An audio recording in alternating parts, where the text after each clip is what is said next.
وسط سنغافورة وقرب مقاطعة سيرانغون ونوفينا وبنديمير يقع شارع باليستير. هذا الشارع الذي يحمل التاريخ الصعب للمستعمرين وللمهاجرين الصينيين إليه، والذي يمثل مأوى لكثير من السنغافوريين باعتباره منطقة سكنية رخيصة الأجر. ومنه أيضاً انطلقت قصة الشيوعية الصينية التي انعكست آثارها على البلد وعلى جنوب شرق آسيا. هذا الشارع موجود في الحي الذي يحمل اسم أول قنصل مقيم للولايات المتحدة في سنغافورة أوائل مطلع القرن التاسع عشر، جوزيف باليستير.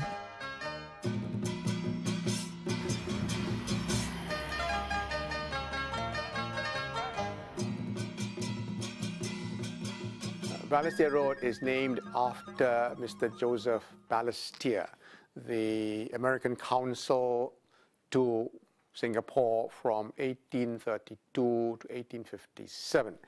Actually, Mr. Ballistier was appointed more to the Rio Islands, but he resided in Singapore. And the road is named after him because he went into business and he had 1,000-acre, I think it was, farm in that area, and the road ran right through the farm or estate, and he was actually into the sugar business. He was trying to grow sugar and process it. Unfortunately, the business failed, and at the same point of time, his wife also passed away, and he returned to the U.S. and after his tour of office in 1852.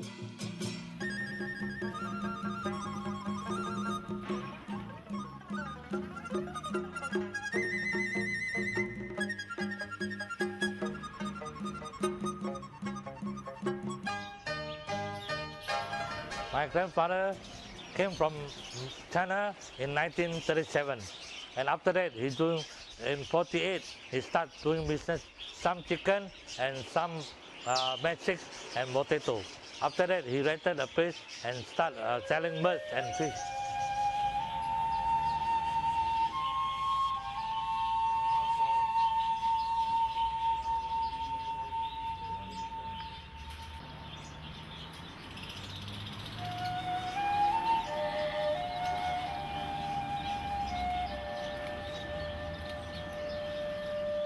My name is Anthony Teo, and I'm doing this business with more than 40 over years. Last time is my grandfather who started this. He came from China, and about 1940 or 99, he take over the shop in Bugis Junction, and then after that he passed it to my father, and my father passed it to me because my father passed away 10 years ago, and I'm business because of my grandfather. My grandfather started a shop. After that, the government take over the place because of the MRT station. Then they compensate us about 10,000. Then we moved from 1976. We moved here to Ballistier Road. Chinese traders and pockets of Chinese had been in Southeast Asia since the 14th century, and certainly there was a group of Chinese merchants in Malacca from the 15th century onwards. And so when Sir Stamford Raffles established a new port in Singapore in 1819, these Chinese merchants from Malacca, the most famous of whom was a gentleman named Tan Tock Seng, came to Singapore to try to make their fortunes. But the major wave of Chinese migrants really started in the 1840s, when there was a push factor out of China because of the Opium War, because of the conditions in China. So a huge number of Chinese left China, from Southwest China. They went across to America, where they became the coolies that built the American railroads across the Rocky Mountains, and of course to Southeast Asia. And so from the 1840s, we have this huge number of Chinese coming here to work as indentured laborers or coolies, as we call it. يقترن في هذا الشارع مصير سنغافورة بالصين بسبب نزوح الآلاف من الصينيين إلى البلاد تحت وطأة الاحتلال البريطاني، حيث سكن فيه أيضاً المالويون الذين يعدون سكان سنغافورة الأصليين، والبقية هم من جنسية هندية. وكان التخوف آنذاك شديداً من الأفكار الشيوعية للصينيين ورفاقهم من الأعراق الأخرى، وهو ما دفع بريطانيا إلى رفض منح الاستقلال للسنغافوريين.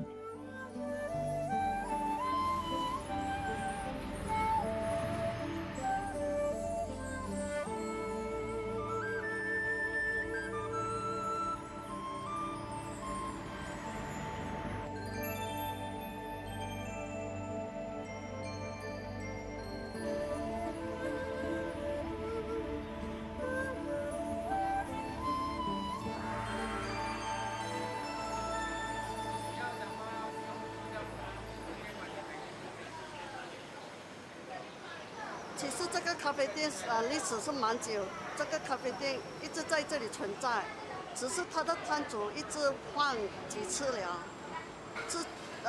这个新摊主在这里有1年多。这一带的 Palestine 的一带通常都是大多数都是华人，但是越来越多，很多那些外地人，大多数从中国来的。也有越南，然后也有那些European 他们来。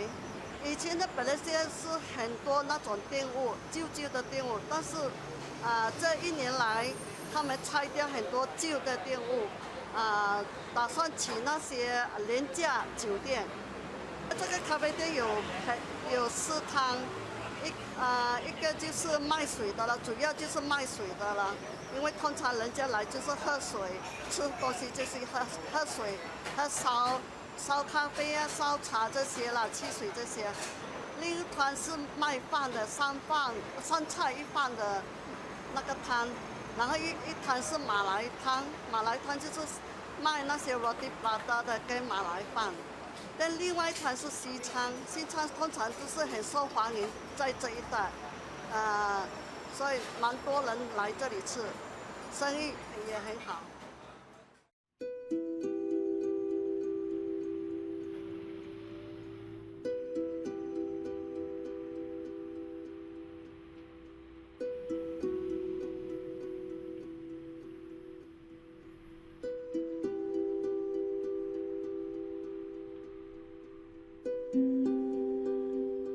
تركت أحداث الاستعمار الأجنبي التي مرت على هذا البلد بصمتها في هذا الشارع التي تمثلت بصورة الصراع بين قطبي السلم والعنف، والتي تعد من أهم حقب القرن المنصرم.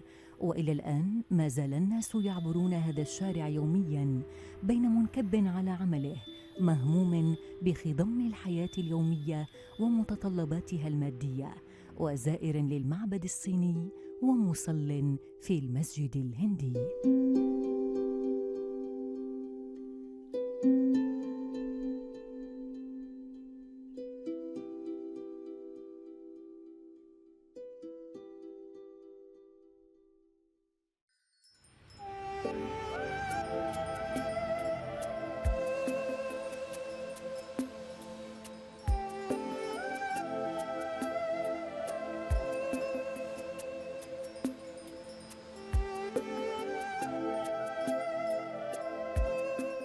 The building was 120 years old, and it was owned by Mr. Teo Eng Hock.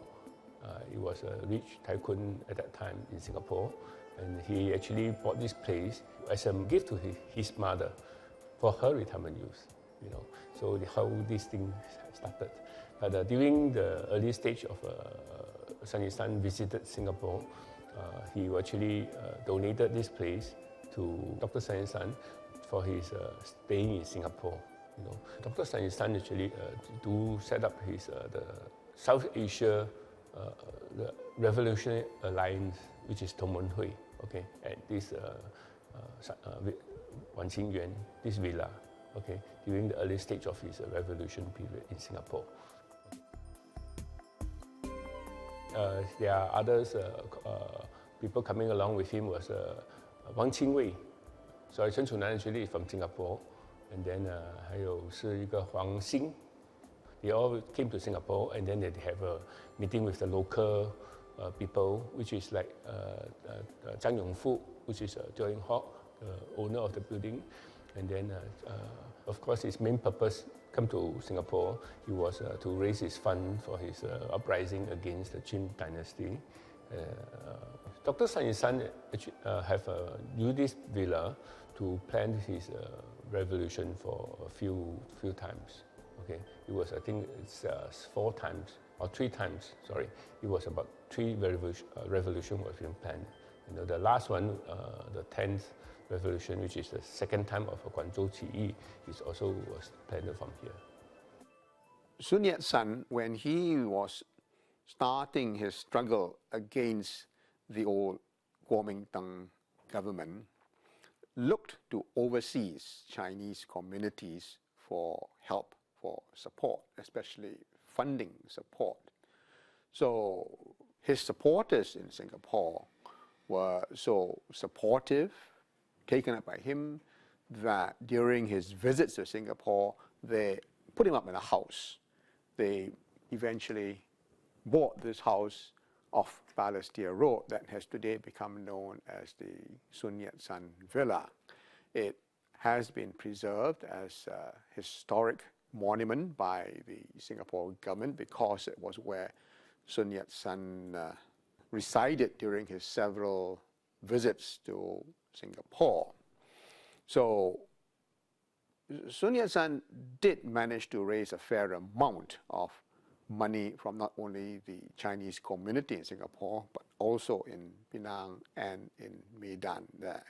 And we in Singapore would like to believe that this funding helped in part to support the 1911 revolution that overthrew the Qing dynasty and the old imperial system and started China on a new road of development to become a modern nation state here.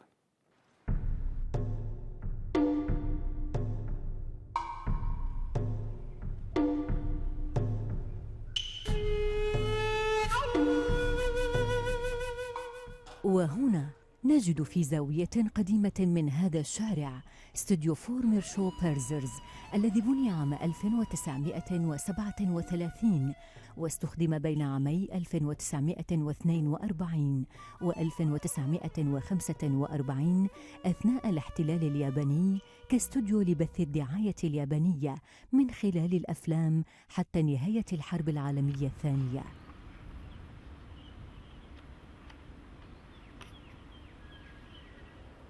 During the Japanese occupation stage, okay, the Japanese actually use this place as a communication center.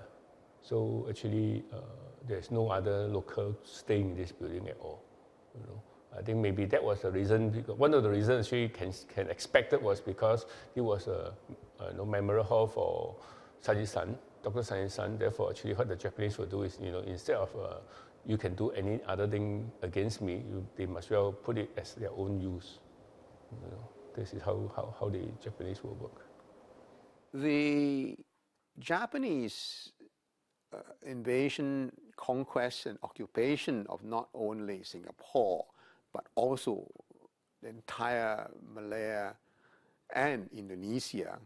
And don't forget that they also were already in occupation of French Indochina. So basically, Singapore must be seen as part of a larger Japanese occupation of the whole of Southeast Asia.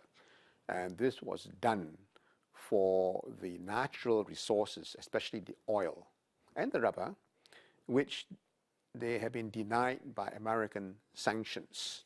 And also the Japanese, they treated the different groups, different communities differently. To the Chinese, the Japanese brought their memories of having had to fight the Chinese in China, and they distrusted the Chinese here, and so there was a massive massacre of the Chinese community in Singapore, which many of us have never forgotten. We may have forgiven the Japanese, but we have not forgotten that massacre, that cleansing operation, effectively amounting to a genocide here. But for other communities, like the Indians, whom the Japanese wanted to recruit to form an Indian national army to fight the British in India, it's very different. And for the Malay community, again, it's different. So each of us had very different experiences under the Japanese occupation. But one thing is clear, it was a turning point. When the British did eventually come back to Malaya in 1945, here, it then was to a very different Malaya that they came back to. The British were mistaken if they believed that it was business as usual, that they could go back to the colonial administration of Malaya as they knew it before 1942 here. And that was when they had problems to adjust their policies that they had drawn up in London for the reconstruction of Malaya after World War II.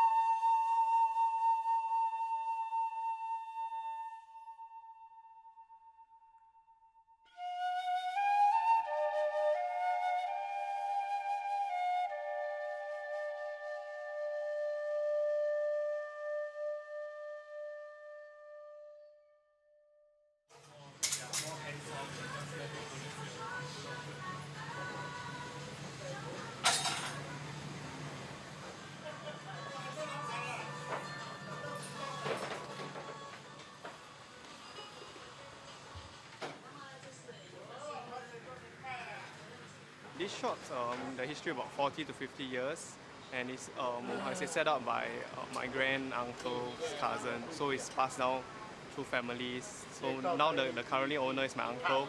Right now I'm helping out in the shops, the sales and everything. Every day we have two different shifts, one in the morning, one in the middle of the night. Middle of the night we do about 200 to 300 over bread, which you can see, and we do it we pass it to dealers who order bread from us. In the morning we also do sales and sell breads out to people who buy. And people who comes are all over from Singapore, all over Singapore, Chinese, Malay, Indians. Like the other ethnic groups, they will buy the French loaf and the white bread, while the Chinese prefer the sweet, the plain bread and everything.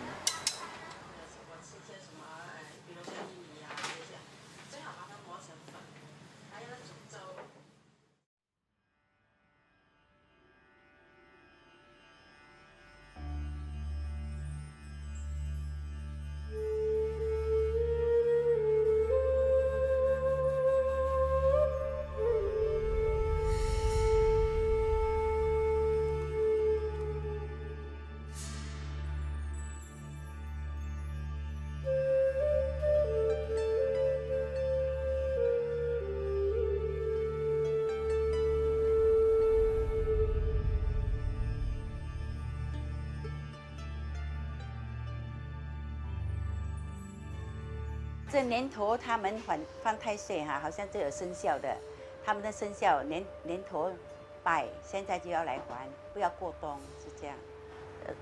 今天24啊，11月24是过冬，他们都要早一点来拜，所以这几天比较忙，他们每个人就要来还。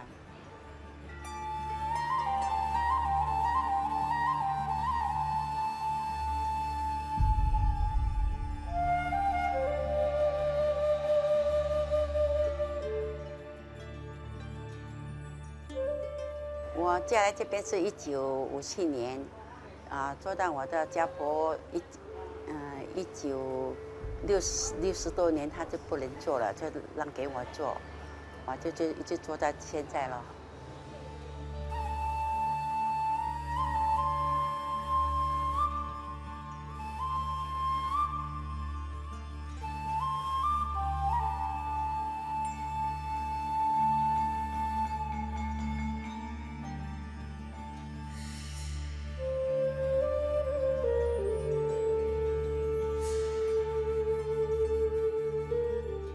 不同的地方有不同的大伯公，好像靠近这边有叫乌洲大伯宫啊，没说也是靠近大巴窑那边的大伯宫啊，好像在别的地方他们有年轻的大伯公庙，不一样的。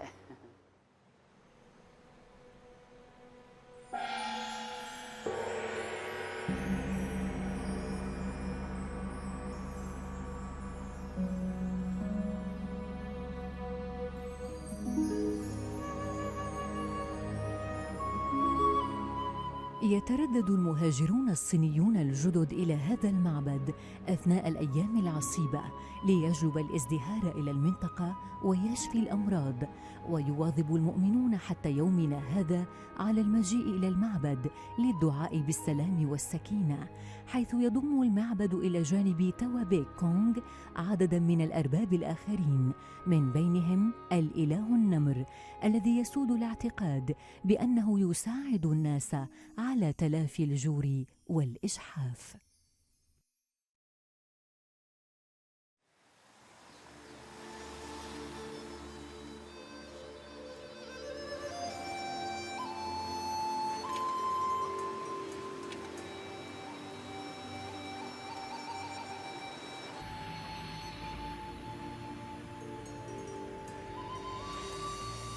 عرف شارع باليستير بمبانيه القديمة والعريقة التي يتجلى فيها الطابع الإنجليزي المميز، والتي تكسوها زخارف صينية متقنة لأسود وتماثيل مختلفة وأزهار اللوتس والطيور الجصية.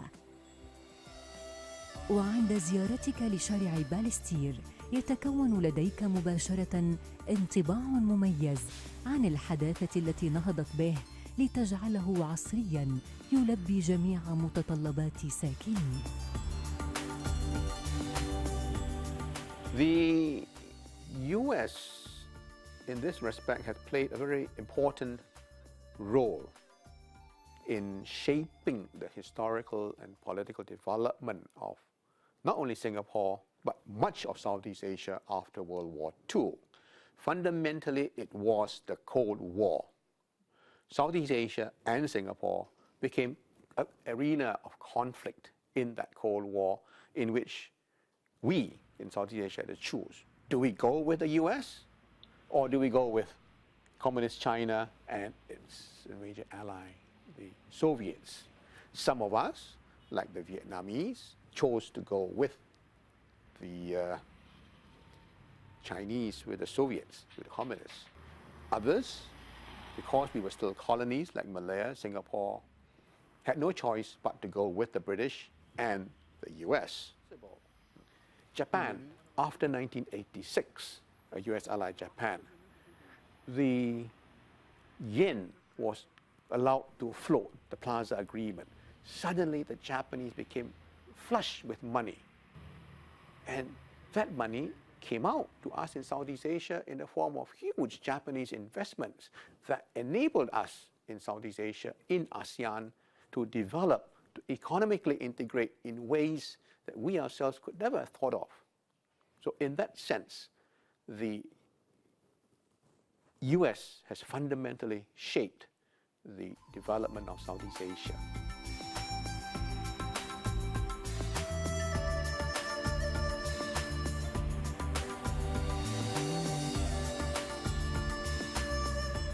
على الرغم من مراحل الاستعمار المتكررة والصراعات الدامية الطويلة التي حلت بسنغافورة، فإن شارع باليستير بقي رمزاً للقيم الروحية الصينية القديمة المستمدة من الديانة البوذية والداعية إلى السلام، لتبقى تتداخل فيها وقائع الماضي والحاضر مع المستقبل.